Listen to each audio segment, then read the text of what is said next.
नमस्कार मित्रांनो, आपण आज बघणार आहोत अध्ययनार्थाची वैशिष्ट्ये आणि अध्यापनाचे महत्त्वाचे घटक। अध्यापन करण्यासाठी महत्त्वाचे घटक काय काय लागतात, काय काय असतात ते सगळे आपण या चॅनल वरती डिटेल मध्ये बघणार आहोत। चला तर व्हिडिओ सुरू करूयात। चला तर सुरू करूया। अध्ययन व अध्यापन या परस्परावलंबी प्रक्रिया आहेत। चांगल्या अध्यापनाचा परिणाम म्हणून प्रभावी अध्ययन घडून येते। अध्यापनाची वैशिष्ट्ये पुढील प्रमाणे सांगता येतात। हे जे वैशिष्ट्ये आहेत मित्रांनो अध्यापनाची, हे डिटेल मध्ये तुम्हाला इथे सांगितलेले आहेत। बघा, पहिलं वैशिष्ट्य काय की विद्यार्थ्यांच्या अध्ययन प्रेरणा जागृत करून अध्यापन केले पाहिजे। म्हणजे विद्यार्थ्यांना शिक्षणातून आपण जे शिकवतोय त्याच्यातून त्यांना प्रेरणा जागृत झाली पाहिजे, की त्यांना अभ्यास करायची इच्छा झाली पाहिजे। विद्यार्थ्यांच्या अध्यापनात सक्रिय सहभाग घेतला पाहिजे। जॉन डुई या शिक्षण तज्ञाने लर्निंग बाय डुईंग तत्वाला अधिक महत्त्व दिले आहे। हे बघा जॉन डुई यांनी महत्त्व दिलेलं आहे कशाला, की लर्निंग बाय डुईंग, शिकत शिकत तुम्ही अभ्यास करा किंवा अध्यापन प्रक्रियेमध्ये सहभाग विद्यार्थ्यांचा असला पाहिजे। तिसरा बघा वैशिष्ट्य, पाठ्य आशयाचे स्वरूप व शैक्षणिक उद्दिष्टे लक्षात घेऊन अध्यापन करावे। विद्यार्थ्यांची बुद्धिमत्ता, अभिरुची, अभिवृत्ती, वय, शारीरिक क्षमता इत्यादी व्यक्तिभेद जाणून शिक्षकांनी अध्यापन करावे। पाठ्य आशयाशी सुसंगत व परिणामकारक शैक्षणिक साहित्याचा अध्यापनात वापर करावा। बघा नेक्स्ट बघा, अध्यापनातून जीवनाशी संबंध जोडला जावा। म्हणजे विद्यार्थ्याला आपल्याला जे शिकवायचे आहे आपल्याला त्यांना तो अध्यापनातून म्हणजे व्यक्तिगत आयुष्यामध्ये त्याचा काय कनेक्शन आहे हे समजावून सांगणं त्यांना गरजेचं असतं, तेव्हा ते अध्यापन चांगलं होतं। अध्यापन करताना एका विषयाचा दुसऱ्या विषयाशी समन्वय साधावा, त्यामुळे विद्यार्थ्यांना ज्ञानाचे एकात्म स्वरूप जाणवते। बघा नेक्स्ट बघा, विद्यार्थ्यांच्या व्यक्तिमत्वाचा अध्यापनातून आदर करावा। त्यास कोणत्याही प्रकारे कमी लेखू नये, विद्यार्थ्याला कमी लेखू नये असं सांगितलेलं आहे। विद्यार्थ्याला स्वतःहून अध्यापनात सहभागी व्हावे, वाटले असे आनंदायी अध्यापन करावे। विद्यार्थ्यांच्या समस्या जाणून अध्यापन करावे। विद्यार्थ्याला अध्यापनातून प्रोत्साहन द्यावे। अध्ययनास अनुरूप अशी प्रभावी प्रस्तावना अध्यापनात करावी। अध्यापनात गरजेनुसार चेतक, स्पष्ट बदल, स्पष्टीकरण, प्रश्न, कथन कौशल्याचा वापर शिक्षकाने करावा। अध्यापन करणाऱ्या शिक्षकाने नेहमी अध्ययनार्थी राहावे। अध्यापनात सर्व विद्यार्थ्यांना लोकशाही व समान वागणूक द्यावी। अध्यापनातून विद्यार्थ्यांची संशोधन जागृती केली पाहिजे। अध्यापन करताना विद्यार्थ्याने सुचविलेल्या विविध कल्पनांचा स्वीकार करावा। अध्यापन करताना विद्यार्थ्यांविषयी आस्था, प्रेम व जिव्हाळा ठेवावा। अध्यापन करताना योग्य नियंत्रण ठेवावे। अध्यापन नियोजनपूर्वक करावे। हे आहेत अध्यापनाची वैशिष्ट्ये। अध्यापनासाठी मूलभूत आवश्यक बाबी। बघा आवश्यक बाबी, शिक्षक, विद्यार्थी, पाठ्यक्रम, परिस्थितीशी नियोजन, अध्यापन नियोजन, शैक्षणिक उद्दिष्टे, अध्यापन पद्धती, अध्ययन अनुभव, मूल्यमापन, अध्ययन निष्पत्ती, हे आहेत अध्यापनासाठी मूलभूत आवश्यक बाबी। ह्याच गोष्टी आपण डिटेल मध्ये बघूया इकडे। बघा मित्रांनो, अजून एक सांगायचा मुद्दा म्हणजे की तुम्हाला यावरती क्वेश्चन्स हे डायरेक्ट विचारल्या जात नाहीत, उपयोजनात्मक क्वेश्चन्स विचारल्या जातात। त्यामुळे तुम्हाला थेरी माहिती असली म्हणजे तुम्हाला ते उपयोजनात्मक क्वेश्चन्स जर विचारले गेले तर त्याचा आन्सर तुम्हाला देता येईल। बघा सुरू करूयात। शिक्षक म्हणजे काय की विद्यार्थ्यांना ज्ञान देण्यासाठी अध्यापनात शिक्षक हा मूलभूत घटक आहे। शिक्षक विषयाच्या माहिती बरोबरच विद्यार्थ्यांमध्ये चांगले सवयी, मूल्य, कौशल्य विकसित करता येतो। बघा जॉन डुईने हे सांगितले आहे की लर्निंग बाय डुईंग म्हणजे विद्यार्थ्यांचा अभ्यासामध्ये सक्रिय प्रतिसाद असावा, पण त्याच्यामध्ये शिक्षक पण महत्वाचा असतो, कारण सक्रिय प्रतिसाद करून घेणं हे शिक्षकाचं काम आहे। त्यामुळे याच्यातून तो शिक्षक विद्यार्थ्यांना सवयी, मूल्य चांगले लावू शकतो। नेक्स्ट बघा विद्यार्थी. विद्यार्थी काय करतात? शिक्षकाच्या अध्यापनाचा केंद्रबिंदू हा विद्यार्थी असतो. विद्यार्थ्यांना शिक्षकाच्या अध्यापनातून अध्ययन घडून येते. पाठ्यक्रम. अभ्यासक्रम हा एक विशिष्ट स्तराचा अभ्यास असतो. अभ्यासक्रमाच्या इयत्तेनुरूप केलेल्या वर्गीकरणास पाठ्यक्रम असे म्हणतात. अध्यापन करण्यासाठी शिक्षकास पाठ्यक्रमाचे उद्दिष्टे, आशय, मूल्यमापन, साधने यांची माहिती असावी लागते.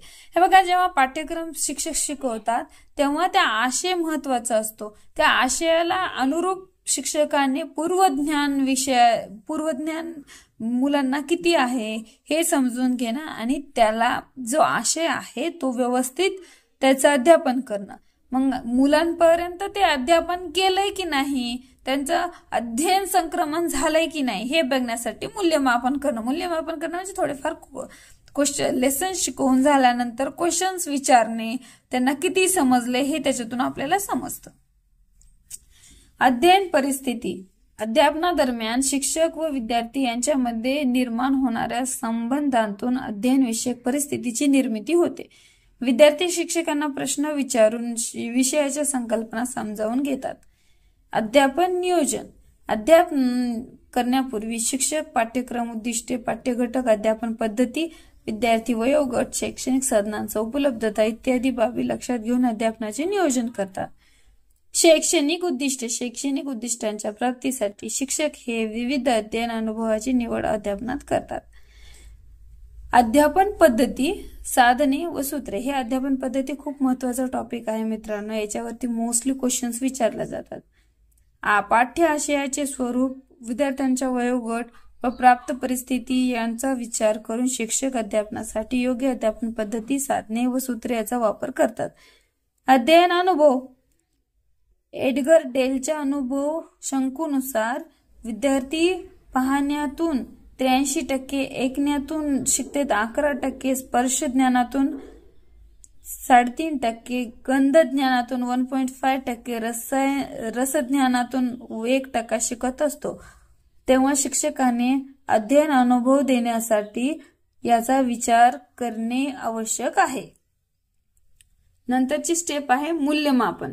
मूल्यमापन बघा, अध्यापनानंतर विद्यार्थ्यांना प्राप्त ज्ञानाचे संख्यात्मक व गुणात्मक साधनांद्वारे मूल्यमापन करावे लागते. त्यामध्ये लेखी परीक्षा, तोंडी परीक्षा व प्रात्यक्षिक परीक्षा याचा समावेश होतो गरजेनुसार. मूल्यमापन म्हणजे लेखी परीक्षा घेणं, तोंडी परीक्षा घेणं किंवा त्यांना काही लगेच कॉन्टेंट शिकवल्यानंतर लगेच प्रश्न विचारणं. अध्ययन निष्पत्ती. आता अध्ययन निष्पत्ती म्हणजे विद्यार्थ्यांना किती समजलं हे आपल्याला समजणं. अध्यापनातून विद्यार्थ्याला जी माहिती, ज्ञान, कौशल्य, सवयी प्राप्त झाल्या आहेत त्याचा समावेश अध्ययन निष्पत्तीत होतो. बघा, हे झाले अध्यापनासाठी मूलभूत आवश्यक बाबी. नंतर बघा अध्ययनकर्त्याची वैशिष्ट्य म्हणजे विद्यार्थ्यांची वैशिष्ट्य. अध्ययनकर्त्याचा विकास हा त्याला प्राप्त होणारा अनुवंश व बाह्य परिस्थिती या दोन्हीवर अवलंबून असतो. प्रत्येक अध्ययनकर्त्याची बुद्धिमत्ता, आवड असल्यामुळे भिन्न असल्यामुळे अध्ययनकर्त्याच्या आवडीचे व बुद्धिमत्तेचे क्षेत्र जाणून त्या विद्यार्थ्यांना क्षेत्रात जाण्यास प्रोत्साहन व पूरक अशा वातावरणाची निर्मिती केली पाहिजे. म्हणजे प्रत्येक विद्यार्थी हा वेगळा असतो, त्याची आवड वेगळी असते, त्याची बुद्धिमत्तेचं म्हणजे अभ्यासाचं क्षेत्र वेगळं असतं. ज्या क्षेत्रात त्याला आवड आहे त्याच्यामध्ये पुढे जाण्याचं प्रोत्साहन हे शिक्षकांनी द्यायचं असतं. कोणतीही बाब शिकवताना अध्ययनकर्त्यांसमोर विशिष्ट उद्दिष्ट असते.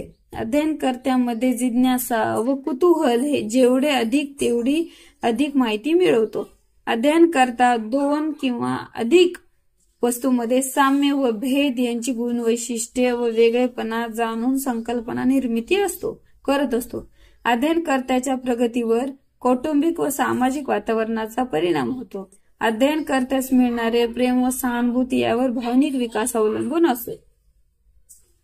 अध्ययनकर्त्या कुटुंबातील मोठ्या व्यक्ती व शिक्षक यांचे अनुकरण करतो.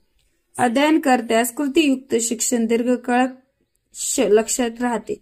अध्ययनकर्ता कोणती माहिती स्मृतीमध्ये ठेवताना यांचा पूर्वानुभवाशी संबंध जोडतो. कुमारवयीन अध्ययनकर्त्याला मुला मुलींना एकमेकाचे आकर्षण वाटते. अध्ययनकर्त्यास पालकाची व शिक्षकांनी प्रोत्साहन दिल्यास त्यांना पुढे जाण्याची प्रेरणा मिळते. अध्ययनकर्त्याने संपादित केलेल्या मूल्यांवर त्यांचे चरित्र अवलंबून असते. अध्ययनकर्त्याला हा पूर्वग्रहमुक्त असला पाहिजे. अध्ययनकर्ता शारीरिक व मानसिकदृष्ट्या परिपक्व झाल्यानंतरच त्याला सर्वसामान्य मुलांप्रमाणे ज्ञान मिळवणे व कृती करणे जमते. अध्ययनकर्त्याला खेळाच्या माध्यमातून शारीरिक विकास होतो. ज्ञान मिळवण्यासाठी अध्ययनकर्त्याने सदैव तत्पर राहिले पाहिजे. अध्ययनकर्त्याला त्याच्या अडचणीच्या निवारणासंदर्भात शिक्षकांनी योग्य ते मार्गदर्शन केले पाहिजे. आणि बघा शेवटचे काही घटक वैशिष्ट्ये आहेत. प्रत्येक अध्ययनकर्त्याचे अध्ययन शैली भिन्न असते. उदाहरणार्थ काही विद्यार्थ्यांना वाचून, काही लिहून, तर काही नकृतीतून अधिक समजते. तणाव रहित वातावरण अध्ययनकर्ता चांगले अध्ययन करू शकतो. हे झाले अध्ययनकर्त्याचे वैशिष्ट्ये. नेक्स्ट व्हिडिओमध्ये बघूयात आपण अध्यापनावर परिणाम करणारे घटक आणि अध्यापन पद्धती. मोस्टली अध्यापन पद्धतीवरती क्वेश्चन्स खूप येतात मित्रांनो, जसं की उद्गामी अध्यापन पद्धती वगैरे. चला नेक्स्ट व्हिडिओमध्ये भेटूयात. माहिती आवडली असेल तर लाईक शेअर तर तुम्ही सबस्क्राईब करालच. चला बाय.